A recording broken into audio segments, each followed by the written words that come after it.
Doctor. Thank you Rasel ভাই আমাকে invite করার জন্য। You are most welcome. Radio ফুর্তির সকল শুভানুধ্যায়ী এবং আমাদের ভূত এফএমের সকল শ্রোতাকে ঈদ মোবারক। যদিও অনেকদিন হয়ে গেছে, তো দেরিতে হলো ঈদ মোবারক। তো রাসেল ভাই, আজকে মানে সাধারণত দেখা যাচ্ছে যে মোটামুটি দুটো স্টোরি আমি সাধারণত বলি, তো আজকে চেষ্টা করব মানে দুটো তো বলবো এবং মানে বেশ কয়েকটা বলবো, এবং আজকে মানে আমার নিজের এক্সপেরিয়েন্স আছে এমন কয়েকটা বিষয় আজকে বলবো ইনশাআল্লাহ। চমৎকার। মানে সাধারণত দেখা যাচ্ছে আমার নিজের সাথে নাই এমন বিষয়গুলো সাধারণত বেশি বলি, তো আজকে মানে যেটা নাই সেটাও বলবো, যেটা আছে সেটাও বলবো ইনশাআল্লাহ। তো রাসেল ভাই, ফার্স্ট যেটা শুরু করব সেটা আমি আমাদের রাজবাড়িরই ঘটনা, সেটা দিয়ে শুরু করব। সরি, রাজবাড়ি ঘটনা না, এটা আমাদের এটা ঘটেছিল হচ্ছে কুষ্টিয়াতে। কুষ্টিয়ার ঘটনা দিয়ে শুরু করব, রাজবাড়িটা পরে বলছি। যে ঘটনাটি যিনি শেয়ার করেছেন ওনার নাম আবু বকর। উনি এর আগেও বেশ কয়েকটা ঘটনা পাঠিয়েছিলেন, আর রাজবাড়ির আমাদের যে ভৌতিক টিম আছে, বিশেষ করে সজীব ও কষ্ট করে ঘটনাগুলো কালেক্ট করেছে আর কি। তো আবু বকর ভাইয়ের ওই ঘটনাটা আজকে প্রথম বলছি। তো এই ঘটনাটি যার সাথে ঘটেছিল সেটা আবু বকর ভাইয়েরই মানে দাদির সঙ্গে। 1965 মানে 1965 সালের দিকে ওনার দাদি, ওনার বয়স তখন ছিল 16 কি 17 বছর। তো তখন ওনার বিয়ে হয় নাই। উনি তখন রাত্রে ওনার মায়ের সঙ্গে ঘুমাতেন। ওনার বাবা মারা গিয়েছিলেন আগেই, ওনার মায়ের সঙ্গে ঘুমাতেন। তো ওনার বর্ণনা অনুযায়ী, মানে ওনার দাদির বর্ণনা অনুযায়ী, মানে গভীর রাত্রে উনি হঠাৎ স্বপ্ন দেখছিলেন যে উনি, আমরা অনেক সময় যে রাসেল ভাই বোবা ভূতের কথা বলি, যে আমরা ঠিক বুঝতে পারছি যে আমি শুয়ে আছি কিন্তু আমি হাত পা নাড়াতে পারছি না, এরকম একটা বিষয় ঘটে আর কি। তো উনি, ওনার বর্ণনা অনুযায়ী উনি হঠাৎ করে উনি ফিল করছেন উনি শুয়ে আছেন, কিন্তু ওনার উপরে, বাসার উপরে যে ছাদ বা টিনের যে চালটা আছে দেখছেন যে সেটা নাই। ডিয়ার লিসনার, শুনছেন ভূত এফএম, আমি আছি রাকিবুল হাসান। প্রত্যেক দিনের বাছাইকৃত সকল ভয়ঙ্কর এপিসোডগুলো আপনাদের জন্য ঠিক রাত 10টায় এই চ্যানেলের মাধ্যমে আপলোড করা হয় বিভিন্ন ঘটনা, এবং এই ঘটনার বাছাইকৃত পর্বগুলো শোনার জন্য আপনাদেরকে একে একে সব ঘটনা শুনতে হবে। সবগুলোই বাছাইকৃত এবং ভয়ঙ্কর পর্ব, তাই চলুন আমরা সরাসরি ঘটনা শুনতে থাকি। সম্পূর্ণ শূন্য, মানে শূন্য, উপর আকাশ দেখা যাচ্ছে, এবং সেখান দিয়ে দেখছি শূন্যের উপর দিয়ে শাড়ি পরা, বড় বড় চুলওয়ালা, খুব কালো কুচকুচে বিভৎস চেহারার একটা মহিলা হেঁটে যাচ্ছে শূন্যের উপর দিয়ে। ওটা দেখার পরে উনি স্বপ্নেই মানে বলছেন যে কি বিভৎস চেহারা এই মহিলাটার। এই কথাটা বলার পরে ওই মহিলা সেটা শুনে ফেলেছে, এবং সে ওই স্বপ্নে যেটা করে সেটা হলো ওই মহিলাটা, যে বিভৎস চেহারার মহিলাটা, সেটা আস্তে আস্তে নিচে নেমে এসে ওই আবু বকর ভাইয়ের ওই দাদির গলা চেপে ধরে। আচ্ছা। এবং ওনার দাদি ছটফট করতে থাকে। এখন রাসেল ভাই, এটা কিন্তু হচ্ছে কিন্তু টোটালটা স্বপ্নের মধ্যে। জি। তো ছটফট করছে, কিন্তু পাশে ওনার মা তো ঘুমিয়েছিলেন। ওনার মা ঘুম থেকে উঠে দেখে যে তার মেয়ে ছটফট করছে। জি। তখন উনি যেটা দেখেন সেটা হলো যে ওনার মেয়ে, মানে আবু বকর ভাইয়ের দাদি, যে উনি নিজেই নিজের 2 হাত দিয়ে নিজের গলাটা চেপে ধরেছে এবং নিজেই নিজের গলাটা চাপ দিয়ে মানে আত্মহত্যার চেষ্টা করছে। তখন উনি তাড়াতাড়ি চিৎকার চেঁচামেচি করতে থাকেন, মানে ওনার মা, আশেপাশ থেকে লোক চলে আসে, সবাই পানি ছিটা দেয় এবং অনেক চেষ্টা করে 2 হাত গলার থেকে ছাড়ায়। জিজ্ঞেস করে কি হয়েছে, তখন বলে যে আমি তো এরকম স্বপ্নে দেখেছি। তো সবাই বলে ও এটা তো কোনো ব্যাপার না, এটা তো বোবা ভূতের, মানে বোবা ভূত বা বোবা চিন ধরে, এরকম তো হর হামেশাই ঘটে, এটা তেমন কিছু না, এটা বলে সবাই মোটামুটি বিষয়টা খুব স্বাভাবিকভাবেই নেয় আর কি, কেউ এটা অস্বাভাবিকভাবে নেয়নি। জি। এরপর থেকে রাসেল ভাই ঘটনাটা সূত্রপাত হয়। সেটা হলো যে এর পরের দিন থেকেই মানে আবু বকর ভাইয়ের দাদির ক্ষুধাটা অস্বাভাবিক রকমের বেড়ে যায়। উনি স্বাভাবিকভাবে যে খাবারগুলো খেতেন এর থেকেও অনেক বেশি খাবার খাচ্ছিলেন। আচ্ছা। এখন সবাই চিন্তা করেছে যে হয়তোবা কোনো কারণে বেশি খাচ্ছে, কিন্তু এত পরিমাণ অস্বাভাবিক বেশি খাচ্ছিলেন। দেখা যাচ্ছে ওনার বাড়ি তো মানে জয়েন্ট ফ্যামিলি ছিল, 15-16 জনের খাবার রান্না করা হতো। দেখা যাচ্ছে 15-16 জনের খাবার উনি একাই খেয়ে ফেলছেন। এইটা কিন্তু যেহেতু গ্রামের মানুষদের মধ্যে তো কিছু ওনারা বিশেষ করে জিন টিন এই বিষয়গুলো একটু মানে বেশি বিশ্বাস করেন, তখন আশেপাশের লোকজন বলল যে এটা তো স্বাভাবিক মনে হচ্ছে না, আপনি মানে ওনার আবু বকর ভাইয়ের দাদির যে বাবা, তাকে বললো যে আপনি ওকে ভালো একটা হুজুর দেখান। জি। হুজুর দেখালো, সে বললো তেমন কিছু না, এমনি ঝাড়ফুঁক করে দিলাম ঠিক হয়ে যাবে। প্রথম কয়েকদিন ঝাড়ফুঁকে মোটামুটি স্বাভাবিক ছিল। এরপরে অবস্থা আরো শোচনীয় হয়। আগে তো রাসেল ভাই রান্না করা খাবার খেত, এরপরে যেটা হয় সেটা হচ্ছে যে ওনাদের মানে সাধারণত গেরস্ত বাড়িতে কিন্তু মানে হাঁস, মুরগি, কবুতর, গরু ছাগলের পাশাপাশি কিন্তু এগুলোও পালা হয়। তখন ওনার দাদি সবার সামনে যেটা করতেন সেটা হলো, দেখা যাচ্ছে মুরগি দৌড়ে যাচ্ছে, উনি খপ করে মুরগিটাকে ধরে ফেলতেন, ধরে সবার সামনেই ওই মুরগিটাকে কাঁচা খাওয়া শুরু করতেন। তখন এই দৃশ্য দেখে আসলে সবাই ভয় পেয়ে যান যে না, আসলে ওনার সাথে মানে অন্য রকমের কিছু আছে, এটা সাধারণ কোনো বিষয় হচ্ছে না, এটা আস্তে আস্তে খারাপ দিকে যাচ্ছে।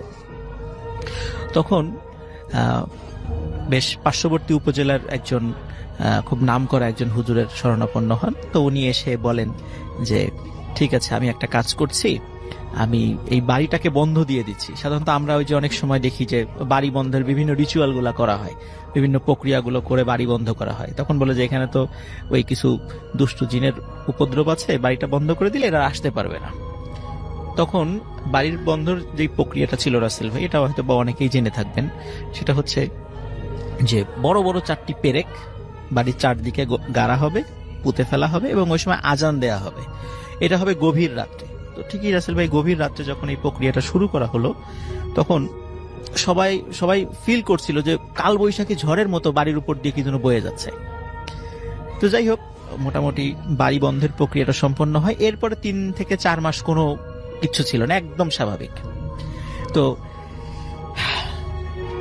এরপরে সবাই চিন্তা করে যে এনাকে একটু দ্রুত বিয়ে দিয়ে দিতে হবে, হয়তো বা বিয়ে দিলে হয়তো এই বিষয়টা স্বাভাবিক হয়ে যাবে, এরকম চিন্তা করে পরিবার থেকে। এবং সত্যি তাই রাসেল ভাই, ওনার কয়েকটা গ্রাম পরেই ওনার বিয়ে হয়ে যায় এবং খুব দ্রুতই বিয়ে হয়ে যায় আর কি। তো বিয়ে হয়ে যাওয়ার পরে ওই ফ্যামিলির লোকজন আবার এই বিষয়গুলো জানতেন না, যে এই বিষয়গুলো যে ওনার সাথে ঘটেছে এগুলা জানতেন না, এই বিষয়টা আসলে তারা গোপন করেন। তো ওখানে যাওয়ার মোটামুটি রাসেল ভাই 3 থেকে 4 মাস ওই ফ্যামিলিতে আবার ভালো ছিল, উনি একদম স্বাভাবিক নর্মাল, কেউ কোনো কিছু বুঝতে পারেনি। এরপর থেকে ওই ফ্যামিলিতে কিছু ঘটনা ঘটা শুরু হয়। যেমন, তো আবু বকর ভাইয়ের দাদি যখন বিয়ে হয়ে যায়, তো ওনার দাদা যখন পাশে দেখা যাচ্ছে যে শুয়ে আছেন, হঠাৎ করে দাদা ফিল করছেন যে তার স্ত্রী পাশে নাই। আচ্ছা, কিন্তু ঘরের দরজা তো বন্ধ, তাহলে কোথায় গেল? তখন উনি সবাইকে ডেকে তোলেন যে কোথায় গেল, ঘরের দরজা বন্ধ, কোথাও খুঁজে পাওয়া যায় না। আচ্ছা, তখন সবাই হারিকেন নিয়ে, ওই সময় হ্যাচাক বাতিও ছিল, তখন এরকম হ্যাচাক বাতি নিয়ে সবাই খুঁজতে বের হলো। ওই ওনাদের বাড়ি থেকে প্রায় আধা কিলোমিটার দূরে ফেলুর বাঁশবাগান নামে একটা বাঁশবাগান আছে। খুব মানে দিনের বেলা ওই বাঁশবাগানের লোকজন যেতে ভয় পায়, রাতের বেলা তো প্রশ্নই আসে না। খুঁজতে খুঁজতে শেষ পর্যন্ত ওই ফেলুর বাঁশবাগানে গিয়ে ওই আবু বকর ভাই দাদিকে অচেতন অবস্থায় পাওয়া যায়। সেখান থেকে তাকে তুলে নিয়ে আসা হয়, কিন্তু উনি কিছুই বলতে পারেন না। উনি বলেন যে আমি তো ঘুমাচ্ছিলাম, তারপরে কি হয়েছে আমি কিছুই জানি না। এইভাবে রাসেল ভাই প্রায়শই উনি হঠাৎ করে রাতের বেলা ঘর থেকে উধাও হয়ে যেতেন। আচ্ছা, এবং ওনাকে বিভিন্ন জায়গায় মানে এমন ওই গ্রামের এমন সমস্ত ভয়ঙ্কর জায়গা যেখানে দিনের বেলার লোকজন হাঁটাহাঁটি কম করে, দেখা যেত কখনো বাঁশবাগানে, কখনো বট গাছের নিচে, এরকম নদীর পাড়ে, এরকম জায়গাগুলোতে তাকে পাওয়া যেত। এর ভিতরে রাসেল ভাই কি হয়, মাঝখানে 2 দিন ওনার কোনো খবরই ছিল না।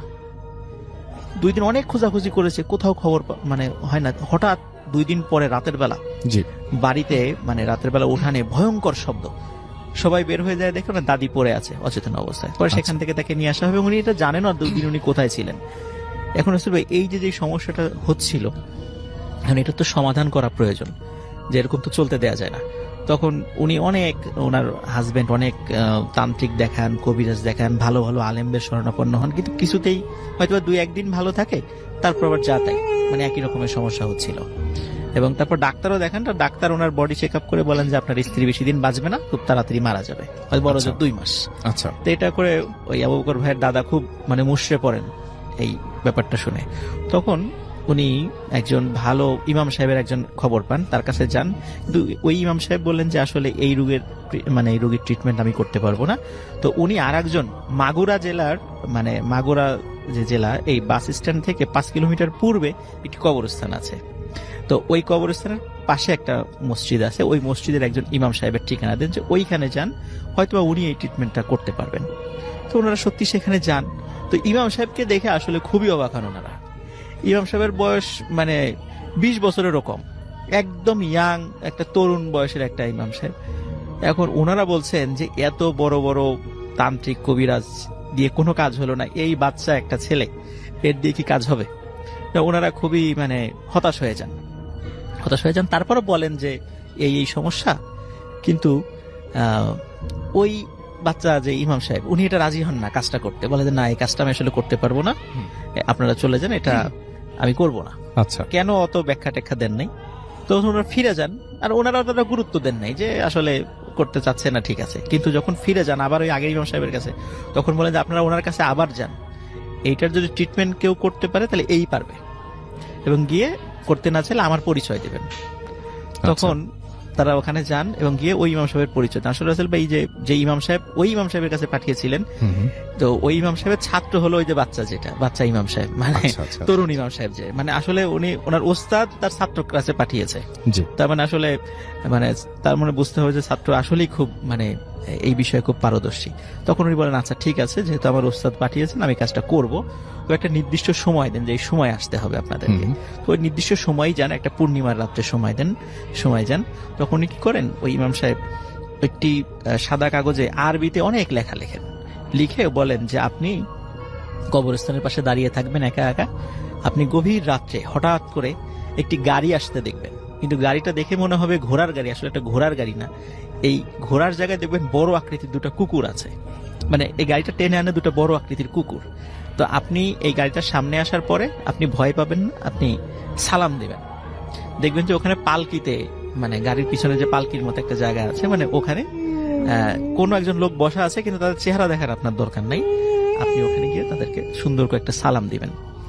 তখন সত্যি রাসেল ভাই গভীর রাত, উনি একা একা দাঁড়িয়ে আছেন, বেশ অনেকক্ষণ পরে সত্যি ওই গাড়িটা চলেছে, কিন্তু ওই গাড়িটা দেখে উনি মারাত্মক ভয় পান, কারণ ভয়ঙ্কর আকৃতির দুটা কুকুর, এবং গাড়ির সামনে আবার দুইটা লোক, মানে অনেক লম্বা দুটো লোক হেঁটে আসছিল, কিন্তু উনি দাঁড়িয়ে আছেন, ওই লম্বা লোক দুটো তাদের ওনাকে দেখে কিছু বলে নাই, কিন্তু গাড়ি যখন ওনার কাছাকাছি চলে আসে তখন উনি লম্বা করে একটা সালাম দেন। তখন হঠাৎ করে সব গাড়িটা দাঁড়িয়ে যায়, আর এক চুলো নড়ে না। তখন ভিতর থেকে একটা কণ্ঠস্বর ভেসে আসে, মানে ওয়ালাইকুম আসসালাম বলে যে আপনি কি চান, ভিতর থেকে কণ্ঠস্বরটা আসে, এবং ওনার ভাষ্য অনুযায়ী যে একটা পুরুষের কণ্ঠস্বর, এবং কণ্ঠস্বরটা এত সুন্দর এবং এত মোলায়েম যে ইতোপূর্বে উনি কখনোই এত সুন্দর কণ্ঠ শোনেন নাই। ভিতর থেকে এই শব্দটা আসে, তখন বলেন যে এই যে ইমাম সাহেব একটা চিঠি পাঠিয়েছেন আপনার জন্য। বলে আচ্ছা ঠিক আছে, আপনি চিঠিটা দিয়ে যান। তখন ওই পালকির মতো ওই জায়গার ভিতর থেকে হাত বের করে, তখন দেখে যে হাতটা অনেক বড়, মানুষের মতোই হাত, কিন্তু হাতটা মানে এতটা সাদা, মানে সাধারণত এত সাদা হাত সচরাচর হয় না। আচ্ছা, তো শুধু হাতটা বের করে হাতে চিঠিটা দেন। তখন উনি ওই অবস্থায় দাঁড়িয়ে থাকেন সবাই, তখন চিঠিটা পড়েন উনি ভিতর থেকে, ওনার বর্ণনা অনুযায়ী ভিতর থেকে পড়েছেন। তখন বলেন আচ্ছা ঠিক আছে, আপনি বাসায় চলে যান, আপনার সমস্যার সমাধান হয়ে যাবে বলে দেয়। তারপর ওনারা ওই গাড়িটা আবার চলে যায়। ওনারাও পরে ইমাম সাহেবকে বলেন কি ঘটনা ঘটেছিল, বলে আচ্ছা ঠিক আছে, তাহলে আপনার বাসায় চলে যান, সমস্যার সমাধান হয়ে যাবে, কিন্তু একটা ডেট দিয়ে দেন যে এই ডেটে, আজ থেকে 3 দিন বা 7 দিন পরে এই ডেটে আপনারা কেউ ঘর থেকে বের হবেন না। তো ওনারা বাসায় চলে যান, ঠিক ওই ডেটে কেউ ঘর থেকে বের হয় না। রাত যখন মানে 12টা ঠিক পর, মানে মধ্যরাত্রে, হঠাৎ ভয়ঙ্কর সব শব্দ, চিৎকার চেঁচামেচি, আর্তনাদ, মনে হয় যে কাউকে মেরে ফেলা হচ্ছে এরকম শব্দ। তো ঘরের চালের উপরে ধূপধাপ শব্দ, এরকম হঠাৎ শব্দ হতে থাকে, কিন্তু ওনারা কেউ ঘর থেকে বের হচ্ছে না। সকালবেলা রাসেল ভাই যখন ওনারা বের হন, তখন দেখেন যে 6টা কাক মানে আগুনে দগ্ধ অবস্থায়, মানে পুড়ে মারা গেছে, এরকম অবস্থা ওনার উঠানে পড়ে আছে। তো এরপর থেকে ওনার দাদি সম্পূর্ণরূপে সুস্থ হয়ে যান, এবং পরে খোঁজ নিয়ে জানতে পারেন যে ওই মানে গাড়ির বহরে যিনি যাচ্ছিলেন উনি হচ্ছেন জিনদের সর্দার ছিলেন। তো ওনার কাছে উনি ভালো জিন ছিলেন। ওনার কাছে যখন এই বিষয়টা বলা হয়, তখন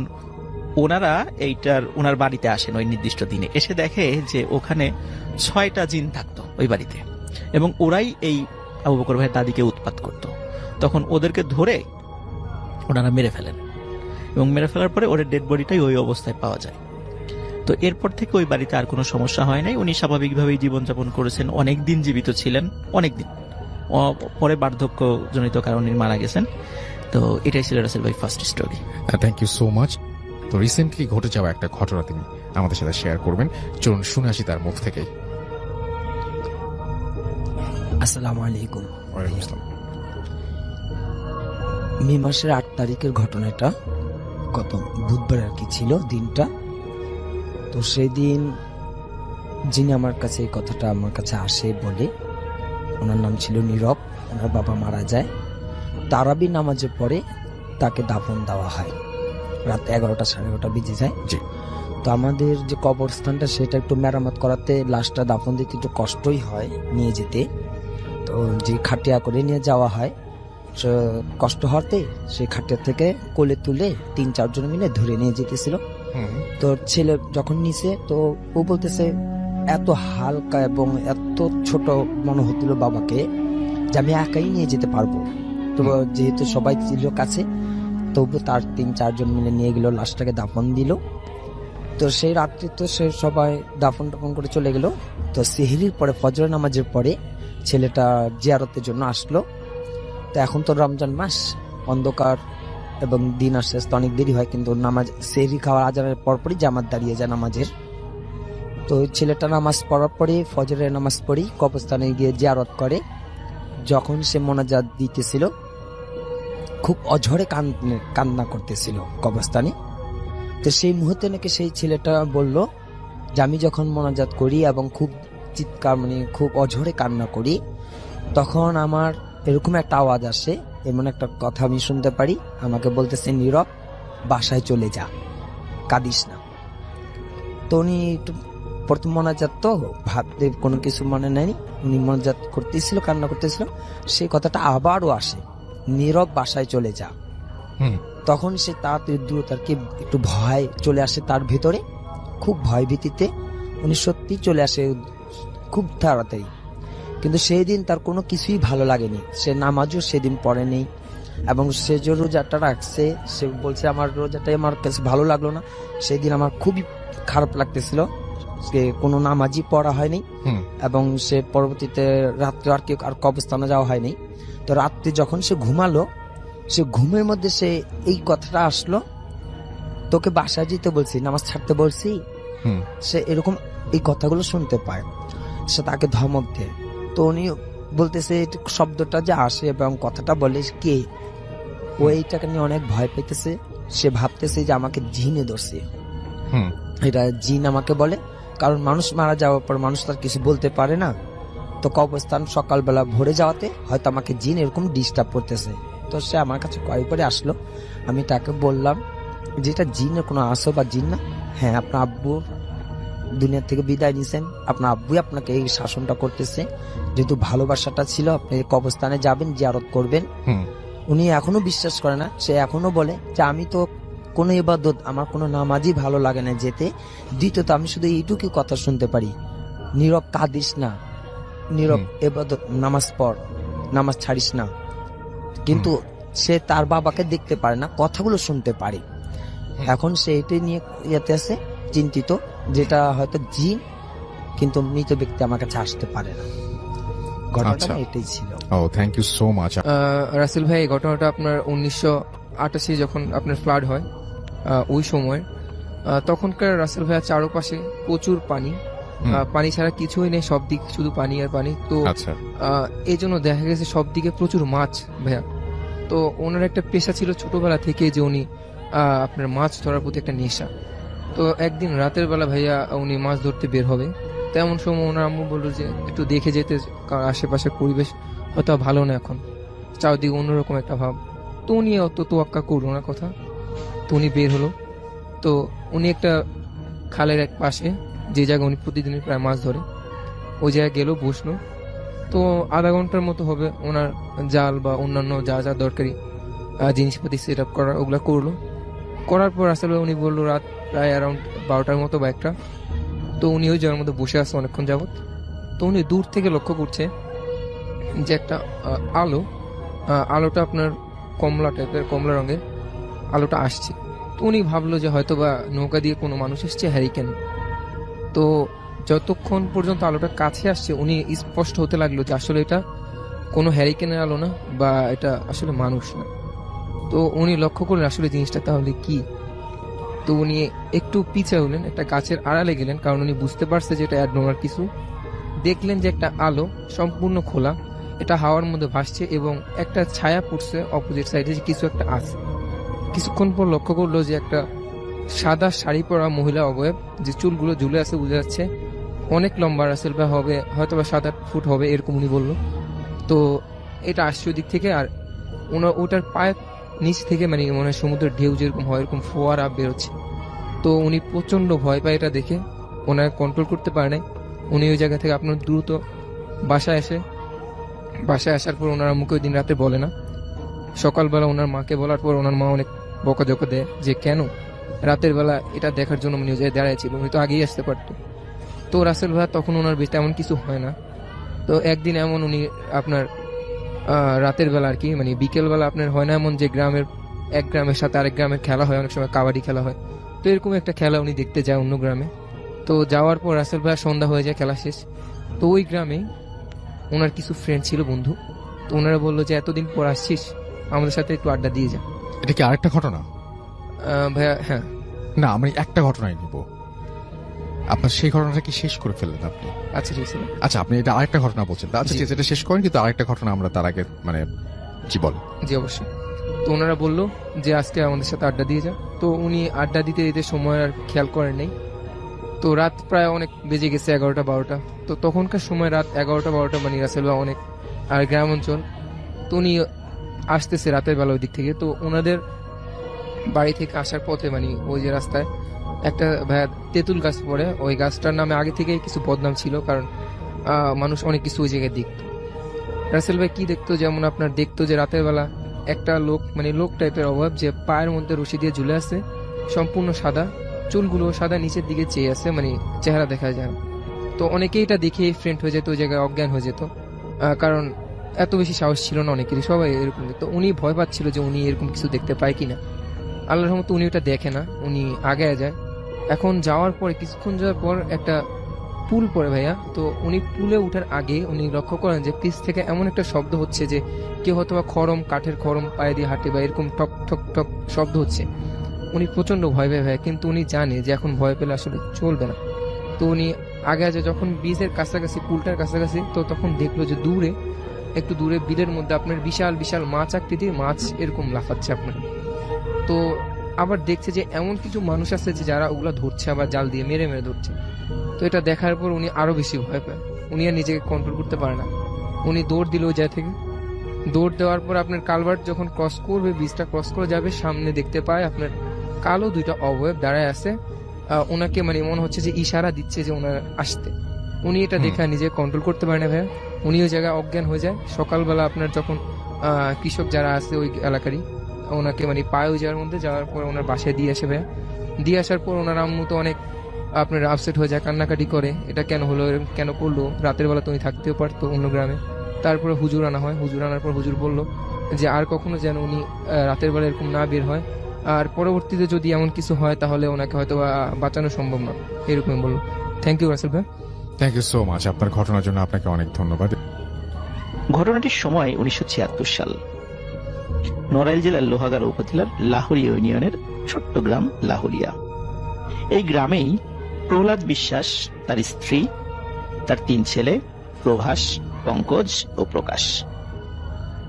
প্রভাসের বয়স 35, পঙ্কজের বয়স 30-এর কাছাকাছি। বড় এবং মেজ ছেলেকে প্রহ্লাদ বিশ্বাস বিয়ে দিয়েছেন। একান্নবর্তী পরিবারে তাদের বসবাস।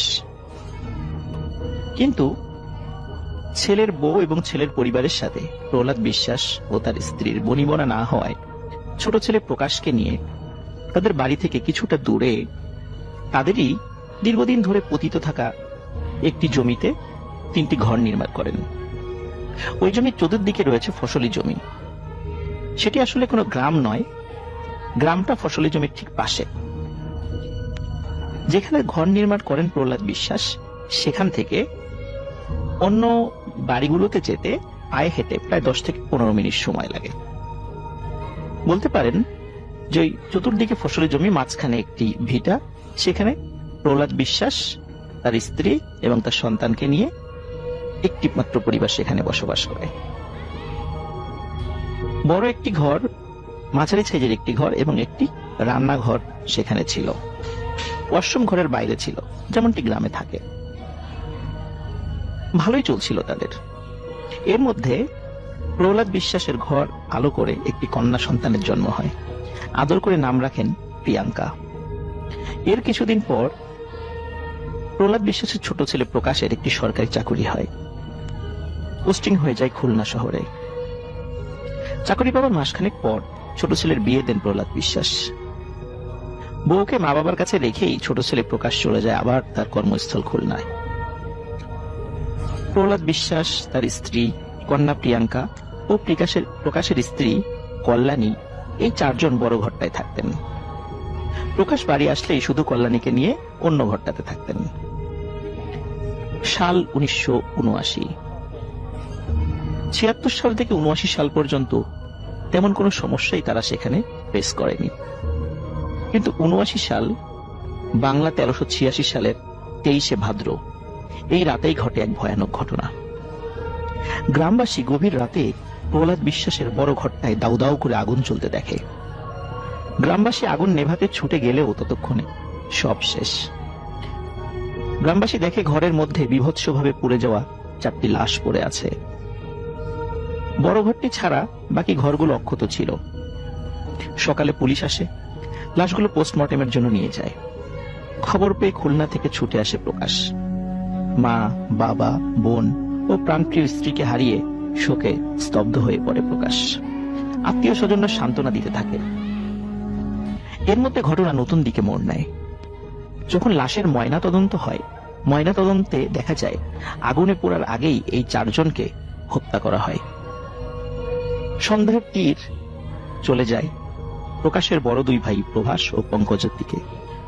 যেহেতু তাদের সাথে কলহের জেরেই প্রকাশের বাবা প্রহ্লাদ বিশ্বাস ও তার মা তারা চলে এসেছিল এই নির্জন এলাকায়। পুলিশ প্রভাস ও পঙ্কজকে ধরে নিয়ে যায় সেই দিনই। এদিকে পোস্টমর্টেম থেকে লাশগুলো ফেরত এনে লাশকে দাহ করা হয় প্রকাশের বাসার পাশেই। এদিকে 24 ভাদ্র রাতে প্রকাশ বাড়িতেই ছিল, যেই ঘরে ছুটিতে বাড়ি আসলে তার স্ত্রীকে নিয়ে থাকত। গত কয়েকটি দিন প্রকাশকে আশেপাশের লোকজন কেউ দেখেনি। 4-5 দিন পর প্রকাশের বাড়ির কাছে খেতে কাজ করতে আসা মানুষরা বিকট দুর্গন্ধ পায়। দুর্গন্ধের উৎস খুঁজতে খুঁজতে চলে আসে প্রকাশের ঘরটির কাছে। তারা বুঝতে পারে এই ঘরটি থেকেই দুর্গন্ধ আসছে, কিন্তু ঘরটি ভেতর থেকে বন্ধ। দরজায় কড়া নেড়ে কোনো সাড়া শব্দ না পেয়ে তারা ভেঙে ফেলে দরজা।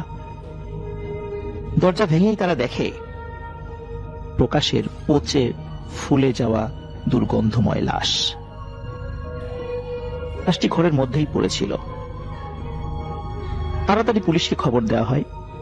পুলিশ এসে লাশ ময়নাতদন্তের জন্য পাঠিয়ে দেয়। এবারও ময়নাতদন্তে দেখা যায় প্রকাশকে ঘরের মধ্যেই শ্বাসরোধ করে হত্যা করা হয়েছে, কিন্তু ঘরের দরজা তো ভেতর থেকে বন্ধ ছিল। ঘরের মেঝে সহ অন্য কোনো স্থানে এমন কোনো আলামত নেই যা দেখে বোঝা যায় খুনি বাইরে থেকে এসেছে বা খুন করে সে পালিয়ে গেছে। পুলিশ 2টি ময়নাতদন্তেই অদ্ভুত এক ব্যাপার খুঁজে পায়। এদেরকে যে মেরেছে তার হাত ও হাতের আঙ্গুল অস্বাভাবিক রকমের বড়, কিন্তু প্রভাস এবং পঙ্কজ তো পুলিশ হেফাজতে। তাহলে প্রকাশকে কে খুন করলো? অনেক তদন্ত করেও পুলিশ কোনো কুলকিনারা করতে পারে না। কিন্তু প্রভাস ও পঙ্কজও নিজেদেরকে নির্দোষ প্রমাণ করতে পারে না। তাই বিচারিক আদালতে প্রভাসের 12 বছর এবং পঙ্কজের 10 বছরের সাজা হয়।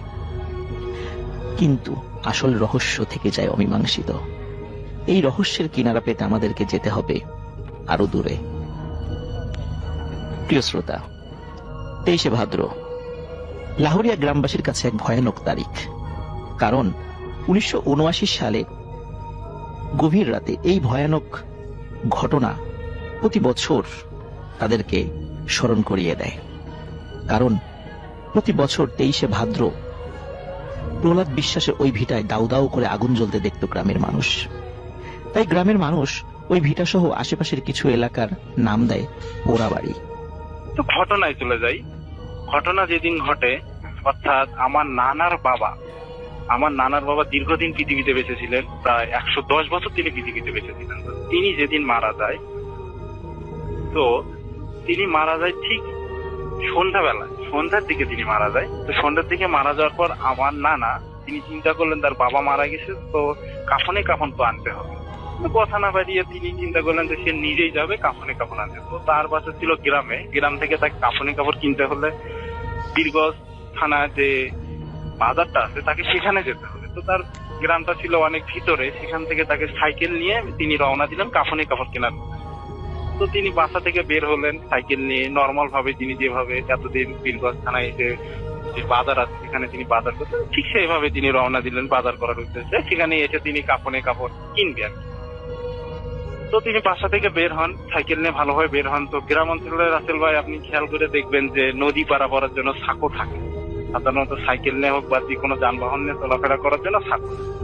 তো তিনি সাইকেল নিয়ে বেশ ভালোভাবে সেই সাঁকোর কাছে পৌঁছালেন এবং সাঁকো পার হয়ে তাকে পৌঁছাতে হবে বীরগঞ্জ থানার যে বাজার আছে সেখানে যেতে হবে। তাকে গেলে ওই সাঁকোটা পার হতেই হবে সাইকেলে। তো তিনি ভাবলেন সাইকেলে যেভাবে পারে সেভাবে সাইকেল নিয়ে তিনি যখনই সাঁকোর উপর উঠলেন, তো উঠার পরে তিনি নর্মালি দেখতে থাকলেন যে সাঁকোটা কাঁপাকাঁপি করতেছে। তো ভাবলেন কাঁপতেই পারে, বাসের তৈরি একটা সাঁকো, নর্মাল ভাবে এটা কাঁপতেই পারে, ব্যাপারটা তিনি নর্মাল ভাবে নিয়ে হতেই পারে, এটা সাইকেল নিয়ে উঠতে হতেই পারে।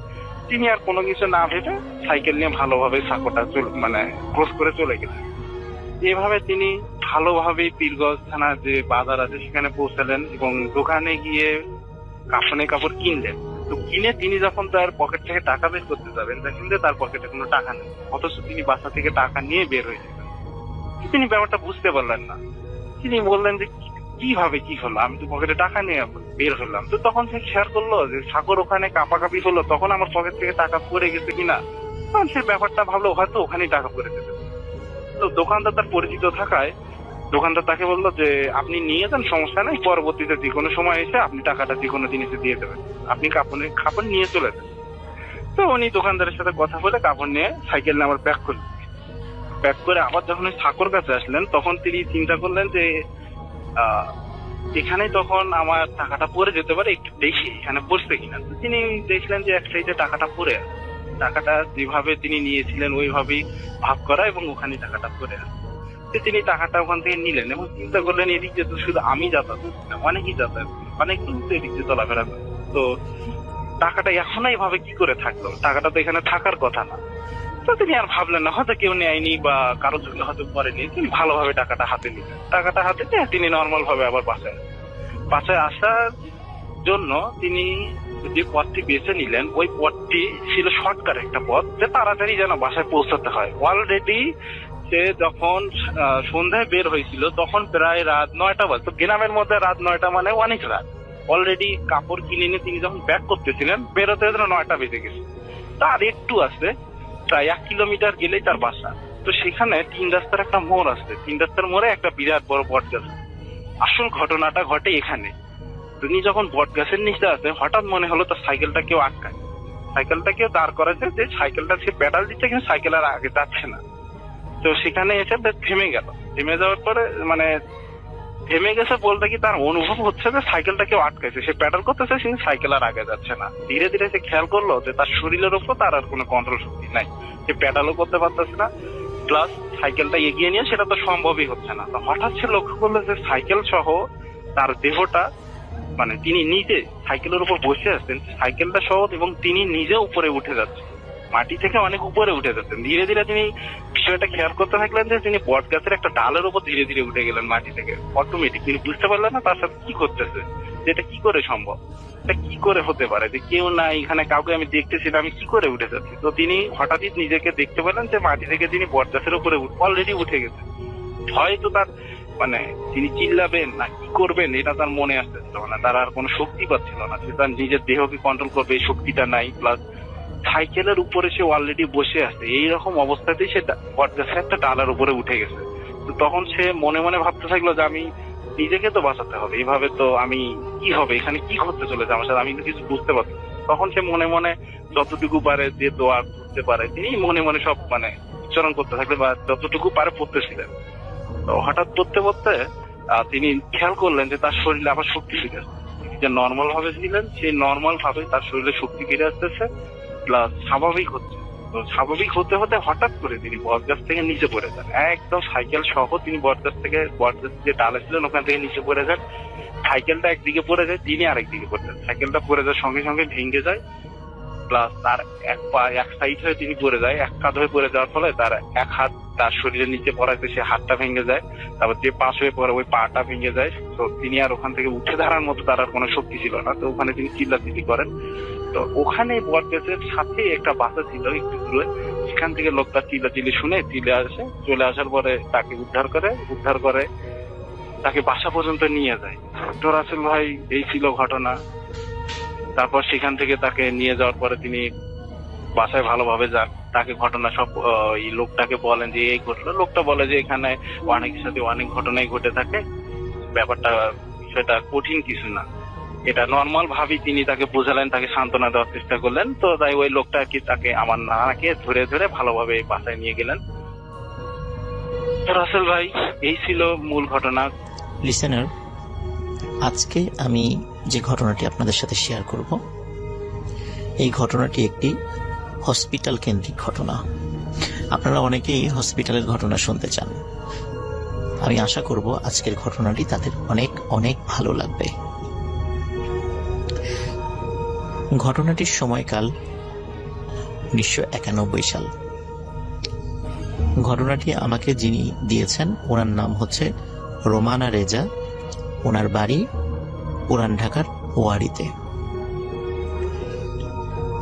1991 সালে উনি ঢাকা ইউনিভার্সিটির ইংরেজি ডিপার্টমেন্টে পড়তেন। উনি খুব সাহসী একজন মানুষ ছিলেন। ওনার আম্মা হঠাৎ করে অসুস্থ হয়ে পড়ে এবং অসুস্থ হওয়ার পর বর্তমানে ঢাকার খুবই বিখ্যাত একটি বেসরকারি হসপিটাল, সঙ্গত কারণে নাম বলছি না, তো সেই হসপিটালে তাকে অ্যাডমিট করা হয়। এই হসপিটালটি তখন ছিল 3 তলা বিশিষ্ট এবং সেটা ছিল ইউ আকৃতির। আপনারা অনেকেই হয়তোবা বুঝেও থাকতে পারেন, কিন্তু তারপরও আমি নামটি বলবো না। এই হসপিটালটি নিচ তলাটায় বারান্দা ছিল, উপরের দোতলায় কোনো বারান্দা ছিল না। নিচতলার বারান্দাটা কোনো রেলিং ছিল না, খোলা ছিল, মানে সেটা চারদিক থেকে খোলা এবং একটা পাশে সুন্দর মানে বাগান আছে। তো যখন ওনার আম্মাকে নিচতলাতে একটি কেবিন দেয়া হয়, ওনারা ওই রুমে ঢোকার পর একটা বিষয় খেয়াল করেন। ওই রুমে দরজার উপরে, এটা কিন্তু ভেতর দিকে, রুমের ভেতর দিকে দরজার উপরে আইতুল কুরসি বা এরকম আরবিতে কিছু লেখা মানে দরজার উপরে লাগানো আছে। এটা হসপিটাল কর্তৃপক্ষ লাগাতে পারে, অথবা কোনো রোগী সেখানে এসেছে তারাও সেটা লাগিয়ে যেতে পারে, এটা যে কোনো কিছু হতে পারে। তো উনি যেহেতু খুব সাহসী মানুষ ছিলেন আর উনি রাত জেগে স্টাডি করতে পছন্দ করতেন এবং খুব এনার্জেটিক ছিলেন, এই কারণে দেখা যেত তার কাছের কোনো আত্মীয় স্বজন যদি হসপিটালে রাতে থাকতে হতো, রাত জাগতে হতো, তারই ডাক পড়তো। যেহেতু তার নিজের আম্মা, এই জন্য উনি শুরু থেকেই রাত্রেবেলা থাকার সিদ্ধান্ত নেন যে রাতের বেলা তার আম্মার সাথে উনি থাকবেন। দিনের বেলা অন্যরা থাকতো এবং উনি সন্ধ্যার দিকে চলে আসতেন এবং সারা রাত থাকতেন। সকালবেলা আবার অন্য আত্মীয় আসলে তাকে বুঝিয়ে দিয়ে উনি আবার বাসায় চলে যেতেন। তো প্রথম 2 দিন খুব বেশি সমস্যা হয়নি। 3 নাম্বার দিন রাত ওনার ভাষ্য অনুযায়ী আনুমানিক 2টো বা 2:30 বাজে। কেবিনের পেছন দিকের যে দরজাটা, যেই দরজার সাথে বারান্দা রয়েছে এবং বারান্দার ওই পাশেই রয়েছে বাগান, তো উনি চেয়ারে হেলান দিয়ে বসেছিলেন। উনি হঠাৎ করে দেখছেন জাস্ট গোড়ালি থেকে নিচ পর্যন্ত 2টো পা, এবং এই পা দুটো খুবই উজ্জ্বল, টিউবলাইট যেভাবে আলোকিত হয় ঠিক তেমন পা দুটি ঠিকই তেমন। হেঁটে হেঁটে উনি দেখছেন যে ওই বাগান থেকে হেঁটে হেঁটে বারান্দায় আসলো। বারান্দা দিয়ে এসে বারান্দা একটু দাঁড়ালো, আবার হেঁটে হেঁটে তাদের রুমের মধ্যে ঢুকলো, মানে সেই কেবিনের মধ্যে ঢুকলো, এবং আবার রুমের মধ্যে কিছুটা পায়চারি করে আবার যে দরজাটা আছে সেই দরজাটা দিয়ে সে চলে গেল। তো উনি প্রথমে চিন্তা করছেন যে হয়তোবা টানা 2 রাত ভালো ঘুম হয়নি, রাত জাগা হয়েছে, আজকে 3য় রাত, উনি হয়তোবা ভুল দেখেছেন কিনা, নাকি স্বপ্নের মধ্যে জিনিসটা দেখেছেন। উনি এটা আসলে ঠিক বুঝতে পারছিলেন না, উনি কি আসলে স্বপ্ন দেখেছেন নাকি সত্যি দেখেছেন। উনি মানে নিজেকে বিশ্বাস করতে পারছিলেন না। উনি উঠে গিয়ে পাশে যে বেসিন ছিল, বেসিন থেকে চোখ ধুয়ে আসলেন, এবং উনি বুঝতে পারছিলেন উনি যেটা দেখেছেন উনি সেটা ঠিক দেখেছেন। কিন্তু ওনার মনে হলো যে ওনার বিশ্রামের প্রয়োজন। এই জন্য সকালবেলা যখন ওনার আব্বা হসপিটালে আসেন, তখন ওনার আব্বাকে বলেন যে আমার তো একটু বিশ্রামের প্রয়োজন, আমি মনে হয় একটু বেশি পরিশ্রান্ত হয়ে গেছি, চোখে উল্টাপাল্টা দেখছি, তো আমি বাসায় চলে যাই, বাসায় গিয়ে ভালো করে ঘুম দেই, রাতের বেলা আমি আর একা থাকবো না, আমার সাথে আরেকজনকে পাঠিও। তার মানে হচ্ছে মানে উনি আর একা থাকবে না, সাথে আরেকজন লোককেও পাঠাতে বলেছেন উনি।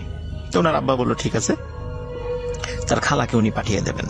তাহলে উনি আর ওনার খালা আর ওনার আম্মা 3 জন থাকবেন রুমে। তো সেই কথাই হলো, উনি বাসায় গিয়ে ফ্রেশ হয়ে লম্বা একটা ঘুম দেন। উনি আবার সন্ধ্যায় ওনার খালাকে নিয়ে চলে আসেন। খালাকে নিয়ে চলে আসার পর অদ্ভুত কিছু ব্যাপার ঘটতে থাকে। সেটা হচ্ছে যে খালা কিন্তু রাত জাগার প্রিপারেশন নিয়ে আসছেন, এবং উনি সারাদিন ঘুমিয়েছেন যাতে করে উনি রাত জাগতে পারেন। কিন্তু খালা যখনই ওই রুমের মধ্যে আসেন, আসার সাথে সাথে উনি বলেন যে আমার খুব ঘুম পাচ্ছে, আমি বসে থাকতে পারছি না।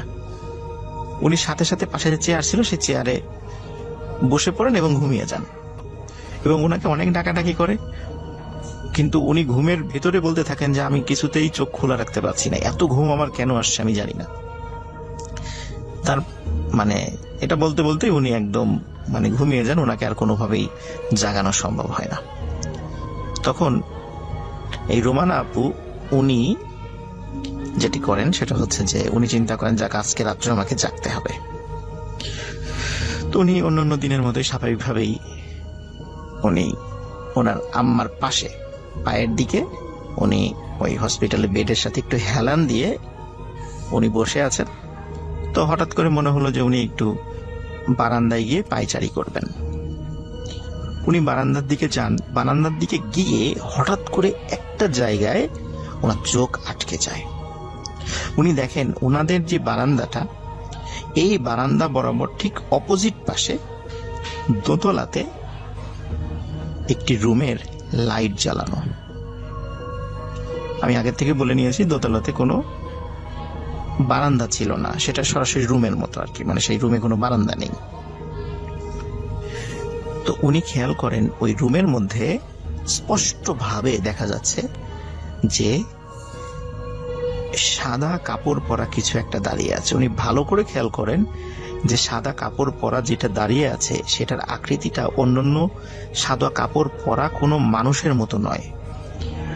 একটি লাশ যখন কবর দেওয়া হয়, এই কবর দেওয়ার সময় যখন একটি লাশকে কাফনে পেঁচানো হয়, মাথাটা যেমন বাঁধা হয়, ঠিক সেইভাবে একটি লাশ দাঁড়িয়ে আছে। লাশটি কাফনে মোড়ানো, মাথার উপরে বাঁধা। এবং আরো অদ্ভুত ব্যাপার এবং ভয়ানক ব্যাপার হচ্ছে উনি যখন একটু সাইডে সরে যান, মনে হয় লাশটাও মানে ওনার দিকে ঘুরে যাচ্ছে। উনি যদি ডানে আসেন মনে হয় লাশটা ওনার দিকে যাচ্ছে, উনি যদি বায়ে আসেন মনে হয় লাশটা ওনার দিকে যাচ্ছে। তো উনি চিন্তা করেন এটা কি কোনো মানুষ ওভাবে দাঁড়িয়ে আছে নাকি দূর থেকে উনি ভুল দেখছেন, এটা আসলে উনি খুব একটা বুঝতে পারছিলেন না। এই জন্য উনি কি করেন, আবার বেসিনে গিয়ে একটু হাত মুখ ধুয়ে আসেন। হাত মুখ ধুয়ে এসে দেখেন যে অদ্ভুত ব্যাপার, ওই লাশটা ওরকমই রয়েছে। তখন উনি বেশ ভয় পান। ভয় পেয়ে তাড়াতাড়ি এসে ওনার খালাকে ডাকার চেষ্টা করেন। ওনার খালাকে ডাকার চেষ্টা করেন, ওনার মাকে ডাকার চেষ্টা করেন, তাদের চোখে মুখে পানি ছিটিয়ে দেন, কিন্তু কোনোভাবেই তাদের ঘুম ভাঙানো যাচ্ছিল না। এটা কিন্তু অদ্ভুত ব্যাপার, কারণ একটা মানুষের ঘুম ভাঙানোর জন্য যত চেষ্টা করার দরকার উনি করেছেন, কিন্তু কোনোভাবেই তাদের ঘুম ভাঙানো যাচ্ছিল না। কেন এত বেশি ঘুম এসেছিল এটা আসলে উনি বুঝতে পারছিলেন না। পরবর্তীতে উনি যখন ভয়ে ভয়ে আবার দোতলার ওই জানালার দিকে তাকান, তখন দেখেন ওটার ভেতরের ওই রুমের লাইট বন্ধ হয়ে গেছে এবং ওখানে কেউ নেই। প্রথমে উনি ভাবেন যে হয়তোবা উনি ভুল দেখেছেন, কিন্তু সকালবেলা উনি দোতলার ওই জায়গাটাতে, ওই রুমের ওইখানে যান, গিয়ে দেখেন সেই রুমটা তালাবন্ধ এবং মনে হচ্ছে গত কয়েক মাসে ওই রুমে কোনো রুগী আসেনি, রুমটা বেশ ময়লা আবর্জনা রয়েছে। তখন ওইখানে একজন নার্সকে জিজ্ঞেস করেন যে গতকালকে কি এইখানে কোনো রুগী ছিল? তখন নার্স খুব অবাক হন যে কেন আপনি এই প্রশ্ন করছেন কেন? তখন উনি বলেন যে গতকালকে রাত্রে আমি এইখানে একজন মানুষকে দেখেছি সাদা কাপড় পরা। তখন নার্স খুব হেসে দেন যে ইম্পসিবল, এটা হতেই পারে না, গত কয়েক মাসে এই রুমে কোনো মানুষ ঢুকেনি, আর যেহেতু এটার বারান্দা নাই সুতরাং এখানে তো অন্য পাশ থেকে মানুষ আসার কোনো সুযোগই নাই, আপনি ভুল দেখেছেন। উনি বলছেন না, আমি এইখানেই দেখেছি। কিন্তু নার্স বলে আপনি, এটা অসম্ভব, এখানে কোনো মানুষ গত কয়েক মাসে আসেনি, এই রুমে পরিষ্কারও করা হয়নি এবং এখানে কোনো রুগীও আসেনি, আপনি ভুল দেখেছেন। তখন ওনার মনে খটকা লাগে, তাহলে আমি রাত্রে কি দেখলাম? এটা এই কাফন পরা, এটা কি দেখলাম? তো উনি আসলে নিজের মনকে বিশ্বাস করাতে পারছিলেন না। প্রথম দিন উনি যেই বডি ছাড়া পা দেখেছিলেন, এটা প্রথমে কাউকে বলেননি, কিন্তু এই ঘটনাটা ঘটার পরে উনি ওনার অন্যান্য আত্মীয় স্বজন, ওনার মা, ওনার খালা, ওনার বাবার সাথে ঘটনাটা শেয়ার করেন। ঘটনাটা শেয়ার করার পরে তারা বলেন যে তুমি এটা ভুল দেখেছো, ওটা তো অন্য কোনো মানুষও থাকতে পারে, এই বলে তারা তাকে সান্ত্বনা দেন। এর পরে কয়েকদিন কোনো ধরনের কোনো সমস্যা হয়নি, স্বাভাবিক ছিল, উনিও স্বাভাবিকভাবে ছিলেন। কিন্তু একটা অদ্ভুত ঘটনা ঘটে যায় এর ঠিক 5 থেকে 7 দিনের মাথায়। ওনাদের নিচতলায় ঠিক পাশের রুমে, নিচতলাতেই ঠিক পাশের রুমে একটি ঘটনা ঘটে। সেটা হলো সকালবেলা খুলনা থেকে, ওনার ভাষ্য অনুযায়ী খুলনা থেকে একটি রুগী আসে যার শরীরের ভিতরের গুরুত্বপূর্ণ অর্গানগুলো টোটালটাই নষ্ট হয়ে গিয়েছিল। তো এরকম একটি রুগী যখন সেখানে নিয়ে আসা হয়, নিয়ে আসার পরে ওই রুগীর সাথে বেশ কিছু আত্মীয় স্বজন ছিলেন, তারা খুব কান্নাকাটি করছিলেন। ওদিকে রুগীর অবস্থা সিরিয়াস হওয়ার কারণে ওই কেবিন থেকে সব লোকদেরকে বের করে দেওয়া হয়, কাউকে ভিতরে ঢুকতে দেওয়া হচ্ছিল না। এমনকি ওই রুগীর সাথে থাকা ওই রুগীর মা এবং ওই রুগীর স্ত্রীকেও রুম থেকে বের করে দেওয়া হয়, বলে যে আপনারা পরে আসবেন। এদিকে ওই সময়টা ছিল খুব ঠান্ডা, কারণ ওইটা 1991 সালে জানুয়ারি কি ফেব্রুয়ারি মাসের দিকে ঘটনা। ওই সময় খুব ঠান্ডা ছিল। ঠান্ডা থাকার কারণে এই ঘটনা কিন্তু দিনের বেলার ঘটনা বলছি। ঠান্ডা থাকার কারণে দিনের বেলা এবং সকালবেলা ছিল। তো সকালবেলা যেহেতু স্বাভাবিকভাবেই ঠান্ডা ছিল, ওই সময় শৈত্য প্রবাহও পড়েছিল। আর ওই রুগীর স্ত্রীর সাথে ওই রুগীর 7-8 বছর বয়সী একটা বাচ্চাও ছিল এবং বাচ্চার নাম ছিল হচ্ছে জনি। রোমানা আপু আমাকে বলেছেন ওই বাচ্চার নামও তার মনে আছে, বাচ্চার নাম ছিল জনি। তারা খুলনা থেকে এসেছিলেন। তো রোমানা আপুর আম্মা বললেন যে ওরা তো বাইরে কষ্ট পাচ্ছে ঠান্ডার মধ্যে, তাহলে আমাদের রুমে বসতে বলো। তো রোমানা আপু তাদেরকে ডাক দিলেন এবং ডেকে বললেন আপনারা আমাদের রুমে বসেন। ডাক্তার বললে তখন আবার আপনার হাজবেন্ডের রুমে বা আপনার ছেলের রুমে যান, যেহেতু ওনার ওয়াইফ এবং মা এবং বাচ্চাই 3 জনকে তখন ওনার বাইরে দাঁড়িয়ে ছিল দেখে তাদেরকে ওনাদের রুমে নিয়ে আসেন, একদম ওনাদের পাশের রুমের ঘটনা আর কি। ওনারা বসে আছেন, কথা বলছেন যে কি হয়েছে না হয়েছে এইগুলো ওনারা শেয়ার করছিলেন। হঠাৎ করে রোমানা আপু দেখতে পেলেন যে ওনাদের যে রুমের পশ্চিম দিকের যে দেয়ালটা, পশ্চিম দিকের দেয়ালের ওই পাশটাতেই হচ্ছে আর ওই রুগীটার আছে। তো পশ্চিম দিকে দেয়ালের একদম রুফ বা ছাদের ভেতর, মানে ছাদে হঠাৎ একটা জিনিস ওনারা দেখতে পান। রোমানা দেখেন যে একটি কালো মেঘের মতো, ঘন মেঘের মতো, আমরা যেমন আকাশে যেরকম মেঘ দেখি এরকম মেঘের মতো একটা জিনিস দেয়াল ভেদ করে বের হলো এবং ছাদটা টাচ করে আস্তে আস্তে পূর্ব দিকে চলে যাচ্ছে। উনি অবাক হয়ে সেটা দেখছেন এবং পূর্ব দিকে গিয়ে মনে হলো যে একটু দাঁড়ালো, মেঘটা দাঁড়ালো, তারপর আবার পূর্ব দিকে দেয়ালের সাথে আস্তে করে মিলিয়ে গেল। তখন রোমানা আপুর আম্মু তাকে বলেন যে রোমানা, আমি যেটা দেখেছি তুমিও কি সেটা দেখেছো? বলে হ্যাঁ মা, আমিও তো সেটাই দেখেছি। যখনই দেয়ালটা ভেদ করে চলে গেছে ওই মেঘটি, তখন ওনাদের রুমে একজন নার্স প্রবেশ করে ওই দুইজন মহিলা এবং ওই বাচ্চা তাদের উদ্দেশ্যে বলে যে আপনাদের রোগী মারা গেছে। তখন তারা তো ছুটতে ওই বসে চলে যায়, কিন্তু তারা কিন্তু ওই মেঘটা দেখেনি। একটা অদ্ভুত ব্যাপার যে কেন ওই মেঘটা পশ্চিম দিকের ওই পাশ থেকে বের হয়ে এসে আবার পূর্ব দিকের দেয়ালের দিক দিয়ে মিলিয়ে গেল, কেন এটা হলো? তো ওনারা যেটা বলেছেন যে আসলে তার ইন্তেকালের পরে আত্মাটা ওই দিক দিয়ে চলে গেছে, হয়তো আজরাইল আলাইহিস সালাম ওই দিক দিয়ে আত্মাটা নিয়ে গেছেন, এবং যেহেতু ওইখানে তার মা, স্ত্রী এবং সন্তান ছিল, এই জন্যই হয়তো এই দিক দিয়ে এইভাবে গেছে। এটা একটা অদ্ভুত ব্যাপার ছিল। আমি এটা শোনার পরে আসলে এটা আমার কাছেও বিশ্বাস করতে খুব কষ্ট হচ্ছিল। তো ঘটনাটি আমার ধারণা ছিল যে হয়তোবা এখানেই শেষ, কিন্তু আর একটা বিষয় এখানে যুক্ত হয়। সেটা হচ্ছে 1991 সালে ওনার আম্মা অসুস্থ ছিল, ঠিক 2010 সালে একই হসপিটালে ওনার আব্বাকে ভর্তি করায়। ওনার আব্বা একজন গভর্নমেন্ট অফিসার ছিলেন, মোটামুটি খুবই ভালো লেভেলের একজন কর্মকর্তা ছিলেন।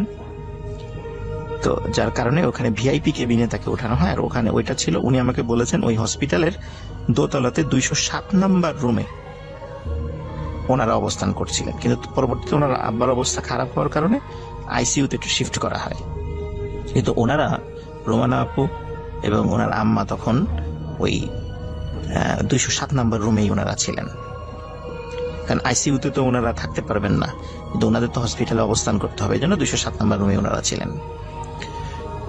তো ওনারা খেয়াল করলেন ওনাদের পাশে এক রুম পরে 209 নাম্বার রুমে সাদা কাপড় পরা, অধিকাংশ লোকই সাদা কাপড় পরা, মনে হচ্ছে খুব সম্ভ্রান্ত বংশের এবং পরহেজগার পরিবারের বেশ কিছু লোক, কিছু মহিলা, কিছু পুরুষ একজন রুগীকে নিয়ে আসলো।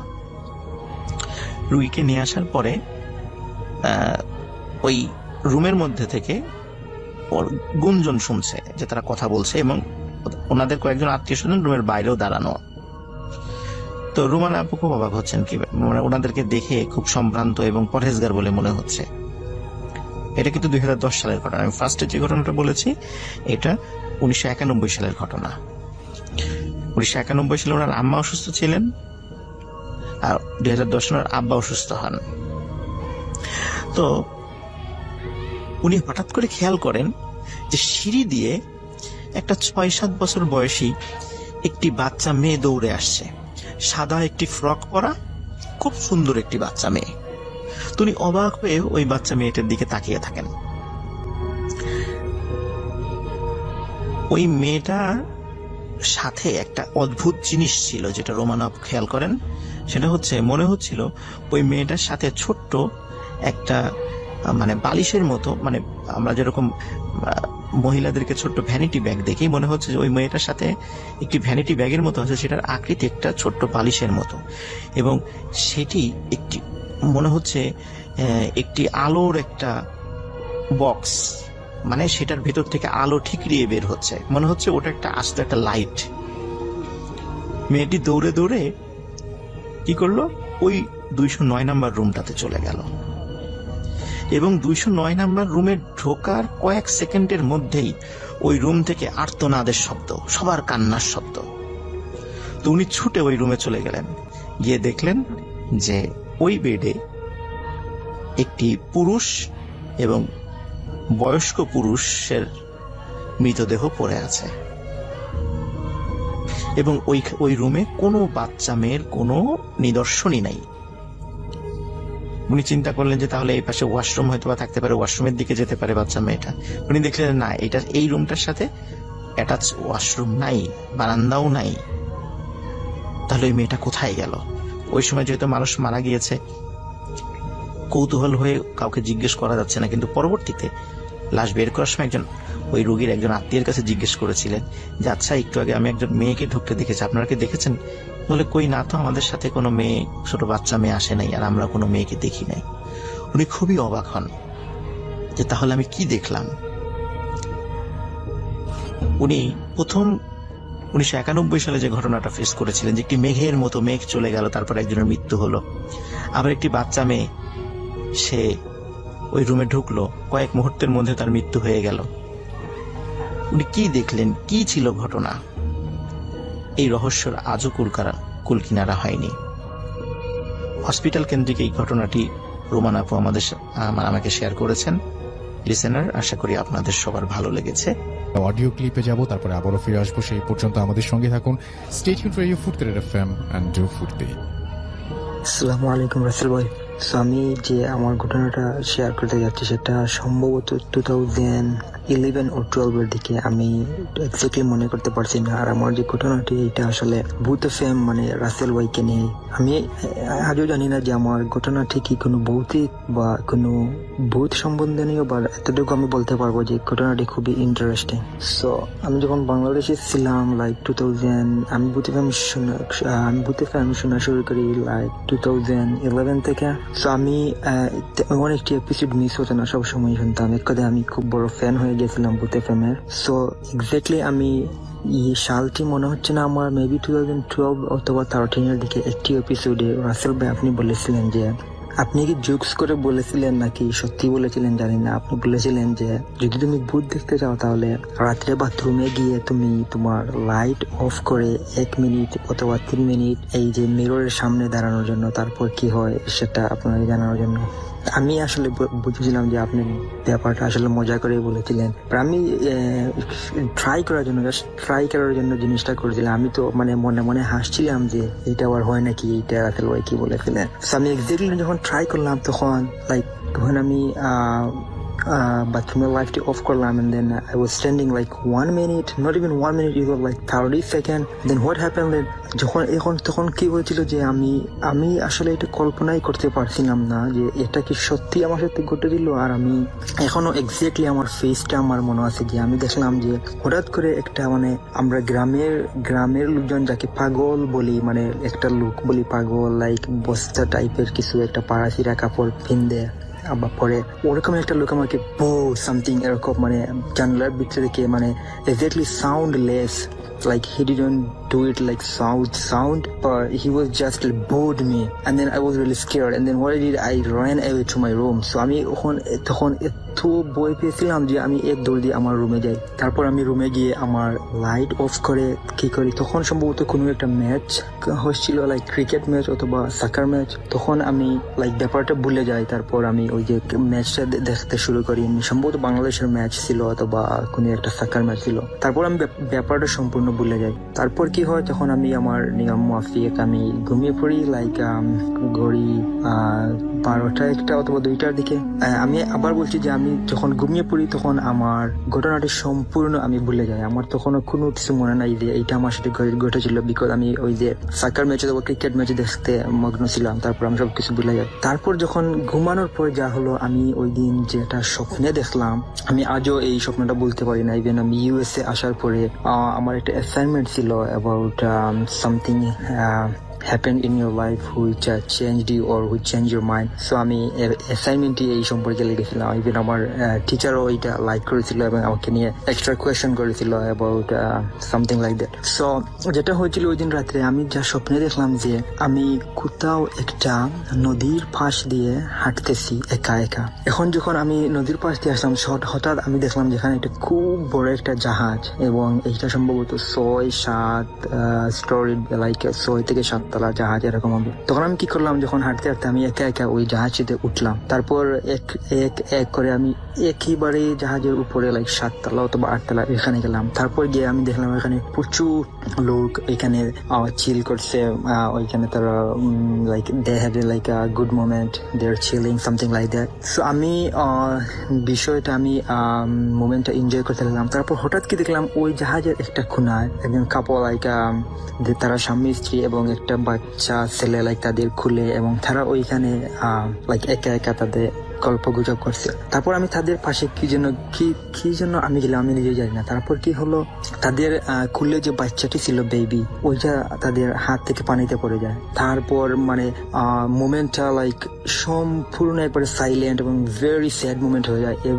সব মানুষ একেবারে লাইক নিস্তব্ধ হয়ে যায় ওই ঘটনার পর। আর ওই যে বাচ্চাটার মা ছিল উনি তো কাঁদতে কাঁদতে একবারে বেহুশ। তারপর আমি ওই সময় লাইক শকড হয়ে গেছিলাম, কি করবো আমি বুঝতে পারছিলাম না। তারপর তখন হঠাৎ আমার একটা চোখ পড়লো একটা লোকের দিকে।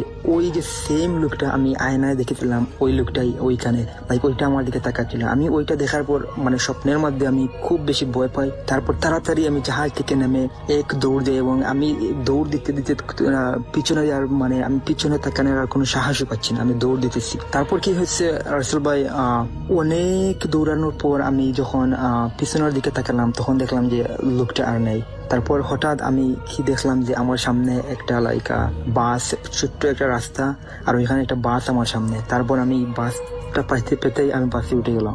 তারপর মানে আমি মনে মনে বললাম বেঁচে গেল, মানে আমি খুব আনন্দ বুক করলাম মনে যে আমি বেঁচে গেলাম এইরকম একটা ইনসিডেন্ট থেকে। তারপর আমি কি করছিলাম, আমি ওই যে বাসের একটা জানালার সাইডে বসছিলাম। তারপর আমি যে জানালাটা খুলে দিয়ে বাতাস খাচ্ছি। আর তারপর হঠাৎ আমি মানে দেখি যে আমি বাসের মধ্যে ঘুমিয়ে পড়ছি। তারপর কি হয়েছে রাসেল ভাই, আমি হঠাৎ মানে স্বপ্নের মধ্যে আমি বাসের মধ্যে ঘুম ভাঙলো। তারপর কি দেখি, আমি হঠাৎ দেখি যে বাসে একটাও প্যাসেঞ্জার নেই। আর আমার ঠিক লেফট সাইডে যে লোকটা বনে আছে সেই লোকটা হচ্ছে সেম লোক যাকে আমি আয়নাতে দেখেছিলাম সরাসরি। তারপর স্বপ্নের মধ্যে আমি যে ওই শিপ জাহাজে দেখছিলাম ওই লোকটা আমার পাশে বসে আছে। তারপর মানে আমি মানে চিৎকার দিতে পারছি না, মানে আমি মনে মনে চিৎকার দিব, আমি আমার সমস্ত শরীরটা ফ্রিজ হয়ে যায়, আমি কিছুই করতে পারছি না। তারপর লোকটা আমার সাথে প্রথমে আমার গায়ে হাত দিল, মানে ওইটা আমি খুবই ঠান্ডা ছিল লোকটার হাত। তারপর লোকটা আমাকে বুঝাইতে চাইলো যে don't worry, I am not গোনা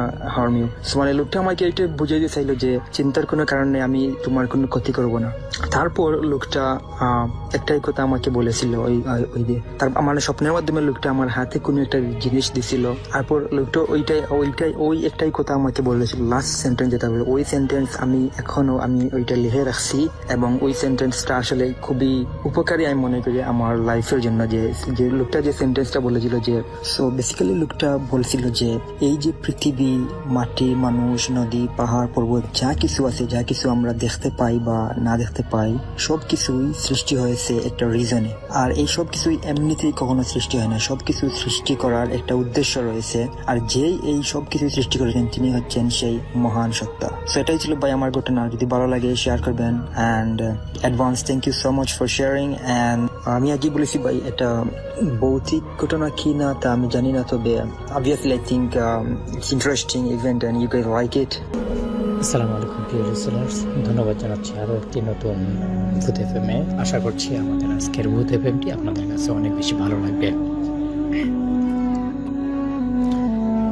আজকে আমাদের কাছে সর্বপ্রথম যে গল্পটি পাঠিয়েছেন তিনি হচ্ছেন আরিফুল ইসলাম, কক্সবাজার থেকে। তিনি ঠিক যেভাবে বলছেন আমি ঠিক সেভাবেই আপনাদেরকে শোনাচ্ছি। আমি আগে কখনো এসব বিষয় নিয়ে একদমই বিশ্বাস করতাম না। কালো জাদু, তন্ত্রমন্ত্র সব কিছুই আমার কাছে গল্প গুজব ছিল। কিন্তু 2023 সালের আগস্টের এক রাতের পর থেকে আমার জীবনের সব কিছুই উল্টে পাল্টে যায়। কি হয়েছিল আমার সঙ্গে, সেই সব কিছুই থাকছে আজকের এই লেখাটির মধ্যে। আমি আশা করি আমার গল্পটি আপনারা পড়বেন। তো ভাইয়ের গল্পটি আমরা সুন্দরভাবে পড়ব। আমি আশা করি আপনারা গল্পটির A to Z শোনার চেষ্টা করবেন। আমাদের বাড়ি সমুদ্রের খুব কাছেই, চারদিকেই নারিকেল গাছ আর পিছনে একটা পুরনো কবরস্থান। ছোটবেলা থেকেই শুনেছি ওই কবরস্থানের দক্ষিণ পাশে এক সময় এক তান্ত্রিকদের আচার হতো। আমি এসব পাত্তা দেইনি যতদিন না আমি নিজেই তার শিকার হলাম। সব কিছুর শুরু হঠাৎ অসুস্থ হয়ে পড়া দিয়ে।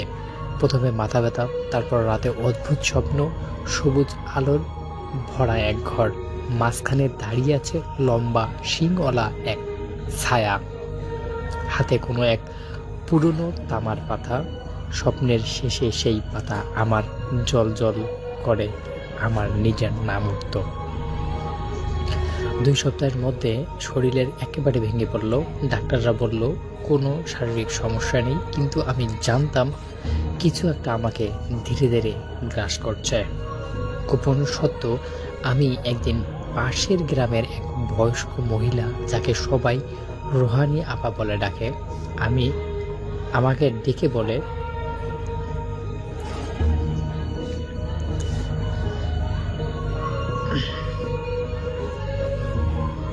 তোমার উপর এক অন্তলিপির জাদু করা হয়েছে। এটা এমন একটা জাদু যা শুধু মৃত্যুর জন্যই তৈরি করা হয়েছে। যদি 40 দিনের মধ্যে ভাঙা না যায়, তবে তোমার আত্মা ওই লিপির দানবের কাছে চলে যাবে।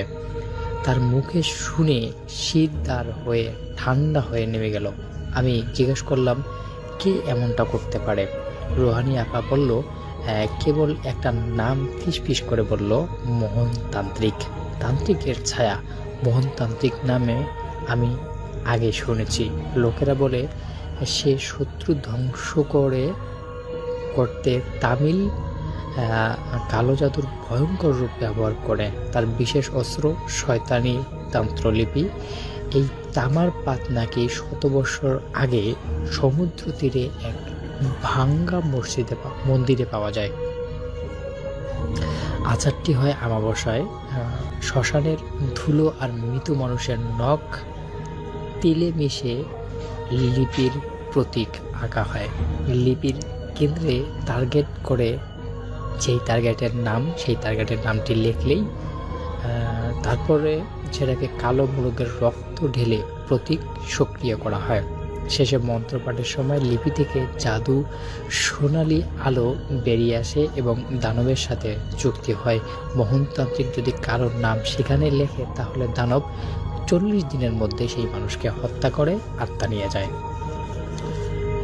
আমার 35 দিনের রাতে আমার অবস্থা এত খারাপ হলো যে মনে হচ্ছিল আমি আর টিকব না। রোহানি আপা তাড়াহুড়ো করে আমাকে নিয়ে চলে গেলেন তার চাচার কাছে। তিনি এক বৃদ্ধ সুফি, যিনি কালো জাদু ভাঙতে পারেন। সেই রাতেই আচার শুরু হলো। হাতে তাবিজ, ধূপের ধাবা আর কোরআনের আয়াতের সাথে অদ্ভুত এক দোয়া পাঠ করতে লাগলেন তিনি। হঠাৎ মাটির নিচ থেকে গর্জনের মতো শব্দ শোনা গেল। বাতাসে কম্পন ধরল। আমি দেখলাম আমার পায়ের কাছে সবুজ আলো জ্বলছে আর ধীরে ধীরে গাঢ় সোনালি হয়ে যাচ্ছে। বৃদ্ধ চিৎকার করে বললেন, চোখ বদ্ধ কর, ওকে দেখলে তুই ওর চোখে বন্দী হয়ে যাবি। আমি চোখ ছোট্ট করে বদ্ধ করে রাখলাম। শুনতে পেলাম ভয়ঙ্কর হাসির শব্দ, অতঃপর ধূপ করে কিছু একটা ভেঙে পড়ার আওয়াজ। যখন চোখ খুললাম, দেখলাম বৃদ্ধ মাটিতে লুটিয়ে পড়ে আছে, নিঃশ্বাস চলতে। রোহানি আপা কাঁদতে কাঁদতে বললেন, তিনি আমার বদলে নিজের আত্মা উৎসর্গ করে দিয়েছেন। আমার নাম আর লিপিতে নেই, কিন্তু আমি জানি দানব এখনো বাহিরে আছে। আজও রাতে ঘুমোতে গেলে সমুদ্রের দূর থেকে গর্জন শুনতে পাই। সেই গর্জনে এমন একটা আওয়াজ আসে যে তোমার মৃত্যুর অপেক্ষায় আছে আমার এই লিপি। এই গল্প যদি পড়ার শেষে আপনার মনে আতঙ্ক থাকে, মনে রাখবেন শয়তানের তান্ত্রলিপি শুধু একটি কাহিনী নয়, হয়তো কারো জীবনের সত্যি কাহিনী যা আপনার নামে লেখা হতে পারে। আসলে দর্শক, ভাই যেভাবে লিখেছেন, তিনি আসলে একটা ভয়ঙ্কর একটা অবস্থার মধ্যে থেকে বা তার জীবনের সঙ্গে ঘটে যাওয়া কোনো একটা কাহিনীকে অবলম্বন করে কিন্তু তিনি লিখেছেন। আর তার গল্পটি আসলে আমাদের কাছে অনেক বেশি ভালো লেগেছে। আমরা এই জন্যই কিন্তু এই গল্পটি সিলেক্ট করেছি যেন আপনারা এটা শুনতে পারেন, জানতে পারেন, এবং যদি আপনাদের কাছে মনে হয় যে আসলে 2025 সালে এসে মানুষ এখনও বিজ্ঞানকে ছেড়ে জিন ভূতে বিশ্বাস করবে বা জিন ভূত আমাদের কোনো ক্ষতি করতে পারে বলে মনে হয়, তাহলে কিন্তু অবশ্যই আপনারা ভাই যেই কথাটি বলেছে শেষে, যে শয়তান লিপি শুধু একটি কাহিনী নয়, হয়তো বা কারো জীবনের সত্যি কাহিনী যা আপনার নামেও লেখা হতে পারে। তো এই বিষয়টা অবশ্যই কিন্তু আপনারা খেয়াল রাখবেন, মাথায় রাখবেন, কিভাবে কাজ করলে বা কিভাবে কোন বিষয়টাকে সচেতন করলে আপনারা ভালো থাকতে পারবেন, সুস্থ থাকতে পারবেন, সেই বিষয়টি নিয়ে কিন্তু অবশ্যই চিন্তা ভাবনা করবেন। তো দর্শক, আজকের ভিডিওটি ছিল এতটুকুই। আজকের এপিসোডটি আসলে আপনাদের কাছে কেমন লাগলো অবশ্যই কিন্তু আপনাদের মতামতগুলো জানাবেন, আপনাদের ভালো লাগার মন্তব্যগুলো জানাবেন, আমরা জানতে চাই আপনাদের মন্তব্যগুলো। তো দর্শক, এপিসোডটি ছিল এখনই এ পর্যন্তই। আবার দেখা হবে নতুন কোনো এপিসোডে, নতুন কোনো গল্পে, নতুন কোনো ভূতের প্রেম নিয়ে। ততক্ষণ পর্যন্ত ভালো থাকুন, সুস্থ থাকুন। আল্লাহ হাফেজ। ধন্যবাদ রাসেল ভাই আমাকে সুযোগ করে দেওয়ার জন্য। এই ঘটনাটা আমার সাথেই ঘটেছে। আজও চোখ বন্ধ করলে সে রাতের সব কিছু ভাইয়া স্পষ্ট মনে পড়ে যায়। আমি যখন নারিয়ার বাজার কাজ শেষ করে রাত প্রায় 10:30টার দিকে বাড়ি ফিরছিলাম, বাজারে তখন আর কাউকে পাওয়া যাচ্ছিল না। দোকানদারগুলো একে একে বন্ধ হয়ে গেছে। রাস্তার বাতিগুলো কেবল অল্প আলো ছড়াচ্ছিল। দূরে কুকুরের ডাক আর বাতাসের সাই সাই শব্দে পুরো বাজারটাকে অদ্ভুত লাগছিল। মনে হচ্ছিল কেউ যেন আমার পিছনে হাঁটছে, কিন্তু ঘুরে তাকালেই কিছুই দেখা যায় না। রাস্তার বাদিকের পুরনো একটা বিল্ডিং আছে, যেটা বহু বছর ধরে ফাঁকা পড়ে আছে। শুনেছি ওখানে নাকি একসময় আগুন লেগে একজন মানুষ মারা গিয়েছিল। সেই বিল্ডিং পেরোতেই আমার বুক ধরপড় করতে লাগলো। আচমকা মনে হলো জানালার ভিতর থেকে কেউ আমাকে তাকিয়ে দেখছে। আমি থেমে দাঁড়ালাম, চোখ কসলালাম, কিছুই নেই। কিন্তু আবার যখন হাঁটতে শুরু করলাম, স্পষ্ট শুনতে পেলাম পায়ের শব্দ আমার পিছনেই পড়ছে। হঠাৎ ঠান্ডা একটা বাতাস এসে গায়ে লাগলো। আমার মনে হলো কেউ ফিসফিস করে আমার নাম ধরে ডাকছে, রাকিব। গলা শুকিয়ে কাঠ হয়ে গেল। ভয়ে হাঁটার গতি বাড়ালাম, কিন্তু যতই দ্রুত হাঁটছি সেই শব্দ আমার সাথে সাথে এগোচ্ছে। রাস্তার শেষে বাজারের পুরনো মসজিদের কাছে পৌঁছাতেই দেখলাম একটা সাদা কাপড় পরা লোক দাঁড়িয়ে আছে, মাথায় টুপি, হাতে তসবি। মনে হলো হয়তো নামাজ শেষে বেরিয়েছে। আমি একটু স্বস্তি পেলাম। আমি তার পাশ দিয়ে হেঁটেই যাচ্ছিলাম।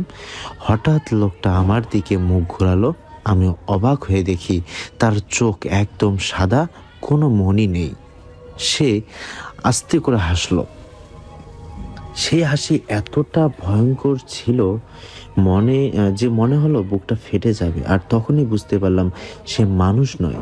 আমি দৌড়ে বাজার পার হয়ে বাড়ি ফিরতে লাগলাম। পিছনে তাকানোর সাহস পাইনি, কেবল শুনতে পাচ্ছিলাম আমার পিছনে সেই ভয়ঙ্কর ফিসফিসানি আর হাঁটার শব্দ ভেসে আসছে। বাড়ি পৌঁছে দরজা বন্ধ করতেই যেন সব কিছু থেমে গেল। তবুও আজও গভীর রাতে নারিয়ার বাজারের কথা মনে পড়লেই বুক কেঁপে ওঠে। আমি শপথ করে বলছি, যা দেখেছি সেটা কোনো কল্পনা ছিল না।